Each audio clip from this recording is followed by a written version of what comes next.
watching Amitha Verma.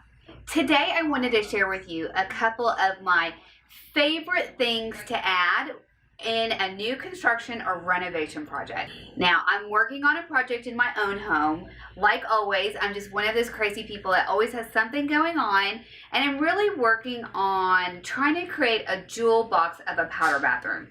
And in working on that space, I have had a couple of things that I have really wanted to find and have envisioned for my powder bathroom. So come along today as I share with you my process behind the sorts of things I look for when I want to bring that special character into a construction project.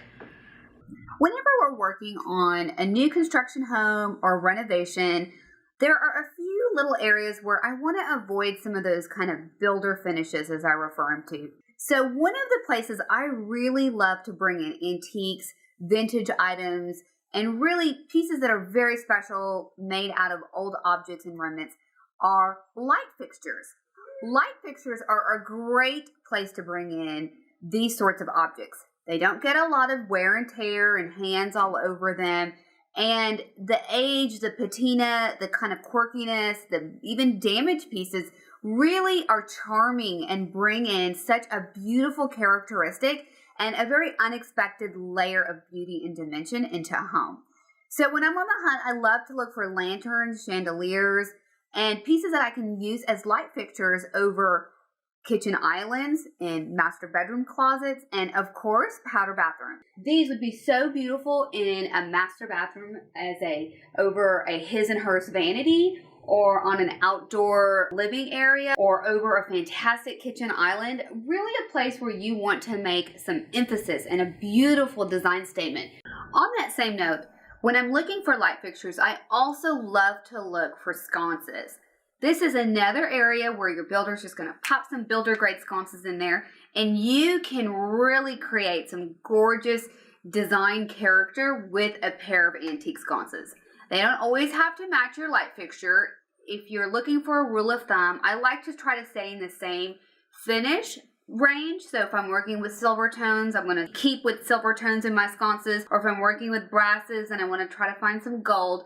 But generally speaking, they don't have to match. You just want them to sort of read well together. These would be so stunning in a hallway or a niche or a powder bathroom. Another area where you would just want to add some sconces, create that layer of beautiful lighting, and have a twist of the unexpected.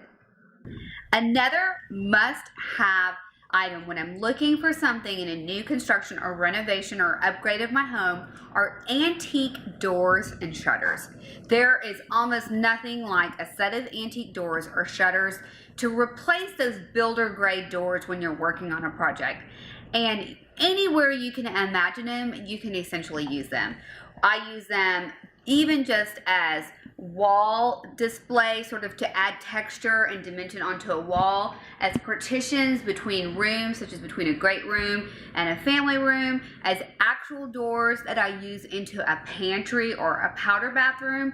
And one of my favorite design tricks is to create little home office or study areas right behind my beautiful antique doors. So I love to sort of have the doors slide away to reveal a quick little workstation, and then close back up so all that the homeowner gets to see are the set of beautiful doors. Oftentimes you'll also find single doors or a set of double doors that you can use in lieu of the doors that you would use going into your pantries, powder bathrooms, home offices, master bedrooms, master suites. These are the ways you can add these beautiful special touches into your home and start creating these gorgeous stories that your home can speak and say about you.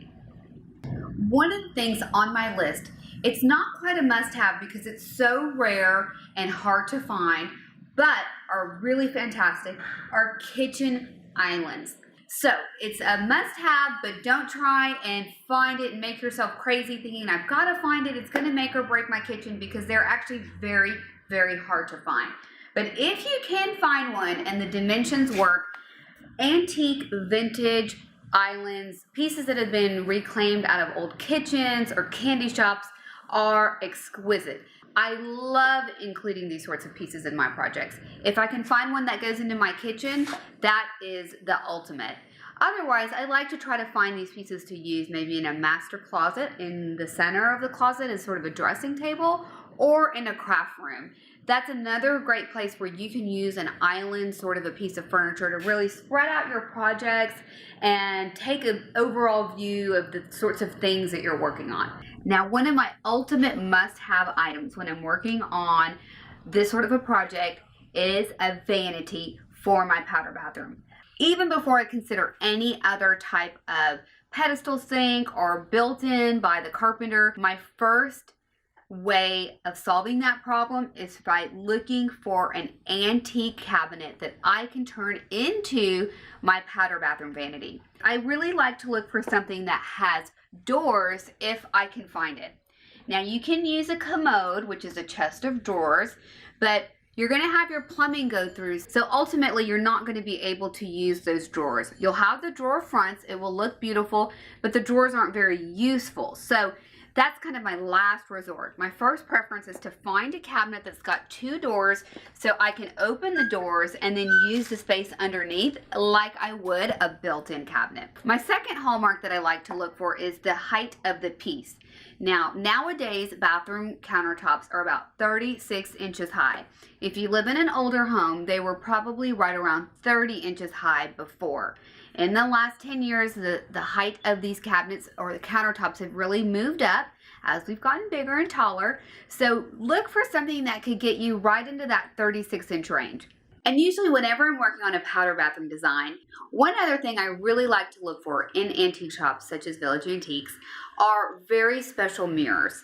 A beautiful mirror can really add a lot of design statement to your bathroom without the additional expense of faux painting and some of the other things that we do to create a beautiful bathroom.